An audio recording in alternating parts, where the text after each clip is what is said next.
Hi, this is going to be part two of Chelsea's passing.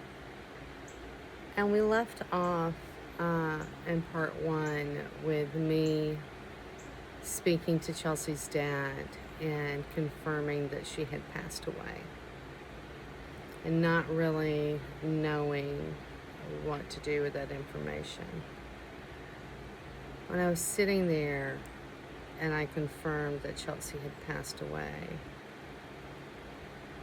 there was this physical response. I felt my heart skip a beat. And you know that feeling where your heart kind of goes to your stomach? I had that, but it was so much different. I just could not believe what I was hearing. So I got off the phone with Chelsea's dad. I called my sister and I told her that Chelsea had passed away. She asked if I wanted her to call family members for me. And I said yes. And so I told her, I said, I've already spoken with Chris. I got a hold of him. I haven't spoken with Dad. He's not answering his phone. And but if you could call Sharon and Craig and my aunt and cousins and let them know. But we just need to be aware that Dad doesn't know yet. And I said, okay, I'm going to get off the phone with you. I'm going to call Mom. And she goes, no, don't call Mom. I will go over and talk to her. I said, Nina, I am calling Mom. And I'm talking to Mom.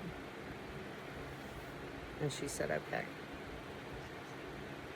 So I called my mom. And I told her that Chelsea had passed away. And my mom had this primal cry.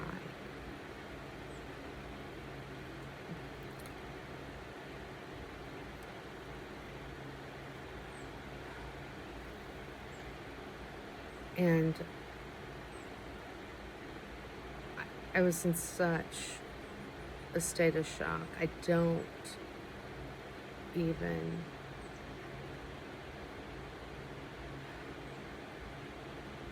remember all of that. But I just remember her cry. And then she asked me, I don't know if she asked me if I was okay, or, I'm sure she didn't, but I don't know what transpired. I've lost a lot of that time, a lot of it. I just don't remember. But I told her, Mom, I really think that they've got it all wrong. That they have misunderstood and Chelsea is okay. So I'm not quite sure yet. I'll just have to wait till I get to the hospital. And she said, Jessica, you were in shock. You were as cool as a cucumber. I said, well, I don't know about that, but I'm just telling you, Mom, I think everybody has just really misunderstood everything. We get off the phone with her. I think I tried to call my dad again before I got to the hospital. I think I talked to Chris about where his location was and how far away he was. But we get to the hospital and we go into the emergency room and into the, entrance. And I see Ed and I see Joe. And obviously I'm hugging them. And then there's this woman, I don't know who she is. And she says, "You're Jessica." And I said, "Yes." And she took the sticker off of her shirt and put it onto mine. She goes, "I can go back later. You need to go back now." And I was really confused. Like I said, I didn't know who this person was. And so they told me that she was in room 210. And they open the door and I start going back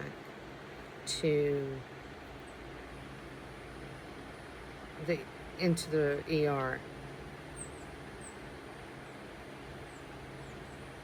And I'm walking fast, almost running, as if I'm going to be able to make a difference.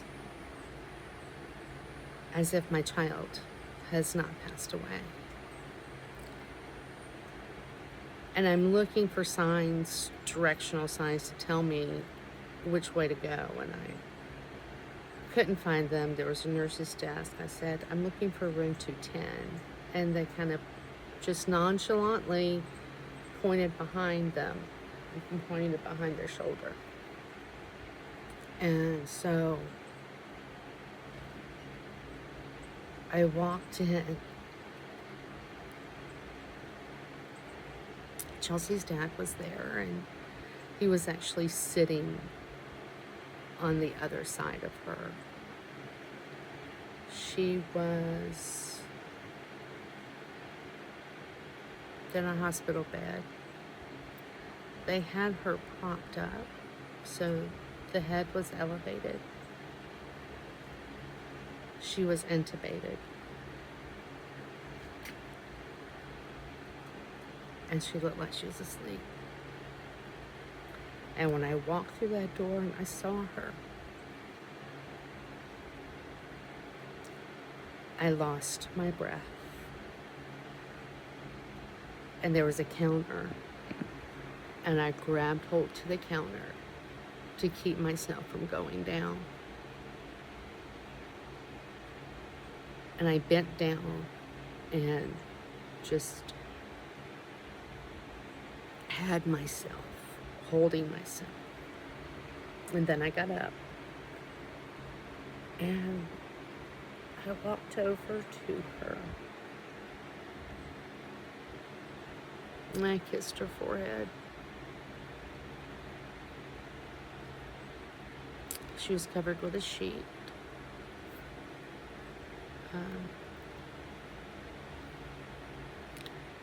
And then in typical mama fashion, I start looking at her body. I lift the sheet and I look at her legs. The bottom of her legs that are against the mattress are already pooling. She has a tibia port that has been drilled into her right leg. I opened her eyes because I wanted to see something in her.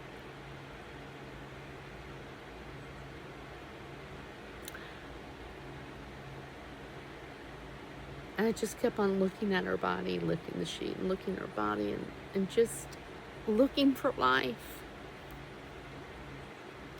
And her dad asked me, "What are you doing?" I said, "I'm just looking at her."